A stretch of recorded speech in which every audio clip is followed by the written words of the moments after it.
No, Madam Vice President, she continues to screw up her job, and she's the only one laughing. Yesterday, she posted this now deleted tweet, writing, quote, "When I was in Poland, I met with U.S. and Polish service members, thanking them for standing with our NATO allies for freedom, peace, and security. The United States stands firmly with the Ukrainian people in defense of the NATO alliance." Madam Vice President, Ukraine is not in the NATO alliance. What's more, she made that same mistake a few days earlier during a live speech and was widely ridiculed for it. So why does it seem like she's not even trying to do a good job? The party panel is back. Stephen L. Miller, Marie Harf, Spike Cohen.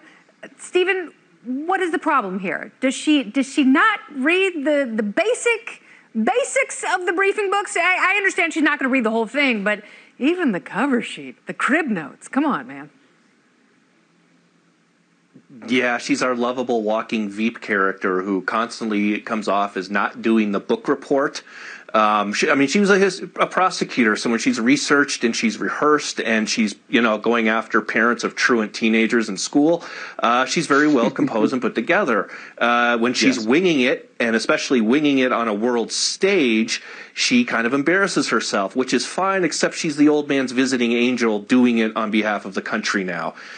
It's something that they have to get worked out. I guess these are the problems you have when your entire comms office quits on you less than a year in. It's just, Marie, it's not good. You'd think she'd be capable. She was a U.S. Senator. She was Attorney General. She was a DA. What is going on here, Marie?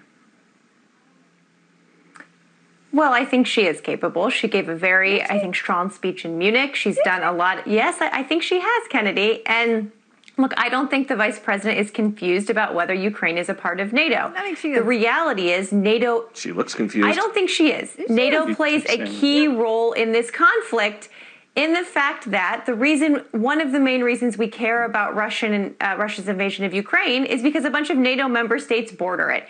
And the question of the effectiveness of NATO that was formed to prevent the Soviet Union from invading European countries. Now, of course, there are a lot of former Soviet states that are their own countries that deserve to get to choose their own future, their own political, economic future. I don't think she's actually confused. And I think that NATO does play a key role in this. So, look, they corrected the tweet.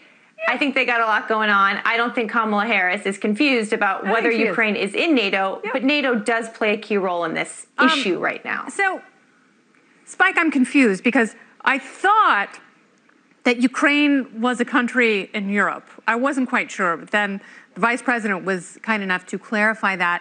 But also, before she went over there, she was talking about Article 5 in the same sentence when she mentioned Ukraine an awful lot. What does that tell you, Spike Cohen? She said it, and then it was tweeted, which I believe the tweet probably came from a member of her team quoting her. I think we can get to the bottom of this. I would like to quote Vice President Harris with something that she said that was very powerful. Ukraine is a country in Europe. It exists next to another country called Russia. Russia is a bigger country. Russia is a powerful country. Russia decided to invade a smaller country called Ukraine. So basically, that's wrong. I stopped voting for people like this a decade ago, and I can't wait till everyone else joins me in doing it. We shouldn't have to look to Joe Biden to be the one who speaks well. Oh, my God. Also, after she said this, she laughed for 15 minutes straight. Yeah, that's a terrifying thought. A friend in need is a friend indeed. Marie, is Spike racist and misogynist with his critique of the vice president?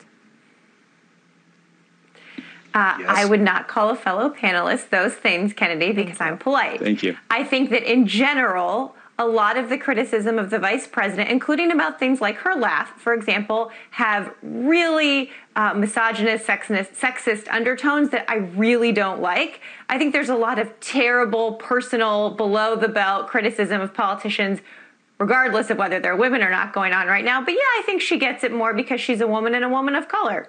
Absolutely. I think Dan Quayle not available to comment. Silence. She didn't Silence. drop that I before stunned everyone everyone. because she was a woman of color. If Mike Pence laughed like a hyena every time he said something stupid, there would have been a giant impeachment cane that would have pulled him off the stage. So yeah, and President Trump was always ridiculed as being fat and wearing Depends, and he's a white the last time I checked. So it's fair game. If you are going to play at that level, people are going to criticize you. And you are not immune from criticism because you have boobies or because of your background. I'm sorry. Kamala Harris didn't drop out before Iowa because of racism and misogyny. She dropped out before Iowa because she comes off as disingenuous, and that's part of it. And people knew that Or she the Democrats are the real racists. They certainly are, Spike. Well and she's said. the vice president, so she came out okay. She came out okay. She gets to be vice president. So Yay, quotas. All right. Thank you, guys. I like you. Meanwhile, here we go again.